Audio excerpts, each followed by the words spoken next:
Eco Tejas world class electric bike అతి తక్కువ ధరలోనే.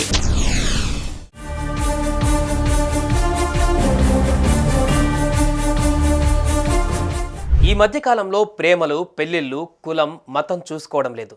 కొన్ని పెళ్లిళ్ళైతే సభ్య సమాజం తలదించుకునేలా చేస్తున్నాయి. ముఖ్యంగా వయసుతో సంబంధం లేకుండా పెళ్లిళ్ళు చేసుకుంటున్నారు. అయితే ఓ వ్యక్తి 50 ఏళ్ల వ్యక్తి 18 ఏళ్ల అమ్మాయిని ప్రేమించి పెళ్లి చేసుకున్నాడు. ఇంతవరకు బాగానే ఉన్న ఆ ప్రబుద్ధుడు చేసిన పనికి అంతా షాక్ అవుతున్నారు.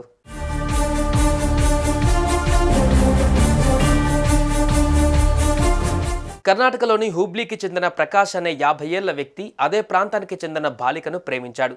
ఆ విషయం ఆమెకు చెబితే ఆమె కూడా ఓకే చెప్పింది. విచిత్రం ఏంటంటే ప్రకాష్కు అప్పటికే వివాహమై 2 పిల్లలు కూడా ఉన్నారు. అయినా కూడా వాళ్ళిద్దరి మధ్య ప్రేమ చిగురించింది. అలా ఓ 2 ఏళ్ల పాటు వీరి ప్రేమ వ్యవహారం సాగింది. విషయం బాలిక ఇంట్లో తెలిసింది. దీంతో వారు భయపడి బాలికను మహారాష్ట్రలోని కొల్హాపూర్లో గల అమ్మమ్మ ఇంటికి బాలికను పంపించారు. కానీ నెలన్నర క్రితం అంటే జనవరి 3న ఆ బాలిక కనిపించకుండా పోయింది. దీంతో బాలిక తల్లిదండ్రులు ఇది ప్రకాష్ పనే అయి ఉంటుందని పోలీసులకు ఫిర్యాదు చేశారు.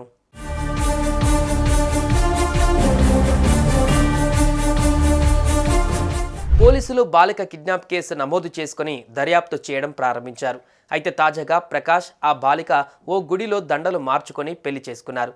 ఈ విషయాన్ని ఇరు కుటుంబ సభ్యులకు తెలిపారు. ఇన్ని రోజులు ఆ అమ్మాయి మైనర్ కావడంతో పెళ్లి చేసుకోకుండా ఆగిన ప్రకాష్ 18 ఏళ్లు నిండిన తర్వాత ఆమెను ఈ మధ్యనే పెళ్లి చేసుకుని ఆ విషయాన్ని అందరికీ చెప్పాడు. అప్పటికే పెళ్ళయి 2 పిల్లలకు తండ్రి అయి ఉండి ఓ మైనర్ బాలికను ప్రేమించడం ఏంటని మండిపడుతున్నారు. మరోవైపు 18 ఏళ్ల అమ్మాయిని పెళ్లి చేసుకోవడాన్ని చట్టం తప్పుపడుతోంది. దీన్ని బాల్య వివాహంగా పరిగణిస్తూ ప్రకాష్పై పోక్సో చట్టం కింద పోలీసులు ఇప్పటికే కేసు నమోదు చేశారు. అలాగే ప్రకాష్పై ఇప్పటికే బాలిక కిడ్నాప్ కేసు కూడా ఉంది. సుమన్ టీవీలో మీ పర్సనల్ అండ్ బిజినెస్ ప్రమోషన్స్ కోసం కింది నెంబర్కి కాంటాక్ట్ చేయండి.